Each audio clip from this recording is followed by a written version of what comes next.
Let's recall something long forgotten, something worth remembering in light of today's events. The Telegraph newspaper, September 1, 1939. Hitler annexes city of Danzig. France mobilizes. Poles ask Britain for aid. Italy stays out. Adolf Hitler declared to the German nation today he would achieve the return of Danzig and Pomors and halt Polish attacks on Germans or die fighting. As a sign of his determination to live ever for Germany alone, the Führer and his adjutants appeared at the momentous session of the Reichstag in gray army uniforms. "I am putting on the uniform, and I shall take it off only in victory or death," Hitler vowed in his impassioned 36-minute speech. The Führer dramatically disclosed his wishes as to his successors in the leadership of the Reich. Field Marshal Hermann von Göring and Rudolf Hess, Hitler's deputy, were first and second choices respectively.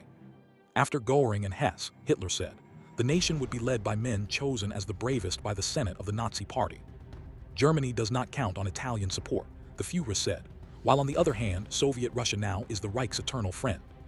President Roosevelt appealed to Britain, France, Germany, Italy, and Poland for pledges they would not bombard civilian populations. White House sources said there would be no immediate action for invoking the Neutrality Act or calling Congress into a special session. The Canadian Parliament was called for an emergency meeting on Sept. 7. Premier Mussolini called the Italian cabinet to meet at 3 p.m. Bomb explosions were heard in Warsaw, but no deaths or casualties were reported there up to 11:30 a.m. Extent of damage still unknown. Official Polish sources, however, were without information at that time of the extent of damages or casualties in air raids elsewhere in the country. Polish cities bombed, the Foreign Office said, were Krakow, Katowice, Czestochowa, Tychy, and Grudziądz. It confirmed that fighting had started in Danzig. The reported point of heavy German troop massing in East Prussia is opposite a Polish frontier, only 80 miles from Warsaw. German troops also crossed the Polish border between the Vistula River and Deutsch-Eylau. German planes attacked Tychy and the bridge over the Vistula. It was learned in Budapest. German tanks were directed against Poland's Mukolowo region, Zakopane, a section of Krasta and Praska. An infantry battalion moved against Lubliniec, Tarnowski Góry, and Gorlice. In Paris, the German strategy was seen as an attempt by two armies to strike swift, hard blows toward the heart of Poland to try to pinch off Pomors, the Polish corridor, before the British and French war machines could be put in action. In London, the Polish ambassador notified Foreign Secretary Lord Halifax that Poland had invoked the British-Polish Mutual Assistance Treaty on grounds of German aggression. Britain ordered air raid alarm systems into immediate operation throughout the country. Evacuation of children, women, invalids, and the aged from London and other dangerous metropolitan centers became urgent. French mobilization means that every able-bodied Frenchman is called for military service. That would put a total of 8 million men under arms, experts estimated. The mobilization date is tomorrow. State of siege ordered in France. A state of siege was ordered in France, and the French parliament summoned for tomorrow. Hitler spoke to his Reichstag as if war already were on. He intimated that the Rome-Berlin axis was smashed, that Germany does not count on Italian help.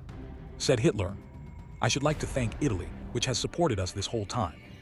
You will understand, however, that for carrying this fight through, I do not want to appeal for foreign help. We shall solve our task ourselves." Hitler vowed eternal friendship with Russia. He renounced claims on the Western powers. He said, "We want nothing from the Western powers, and we have formally guaranteed we have no claims against them. Our west wall of fortifications is also our west border." The Reichstag unanimously shouted its approval of a law annexing Danzig. Sir Percy Loring, British ambassador to Italy, sought an interview in Rome with Italian Foreign Minister Count Galeazzo Ciano. He wanted urgent discussions on Italy's intentions. United States Ambassador Phillips likewise sought to confer with Ciano to deliver an appeal from President Roosevelt against bombing civilian centers. Ciano was busy during the morning. He was believed to have been in conference with Premier Mussolini, while Italy still seemed undetermined. Romania neutral. King Carol called a Crown Council to proclaim Romanian neutrality. The Yugoslav cabinet held ready a neutrality proclamation for early issuance. The Swiss Federal Council decreed general mobilization of Switzerland's army for tomorrow. Moscow reported Japanese forces virtually annihilated in fighting on a large scale on the frontier between Manchukuo and Outer Mongolia. In Tokyo, Japanese sources were silent. The Federal Reserve Board announced officially today steps to maintain an orderly market for government bonds.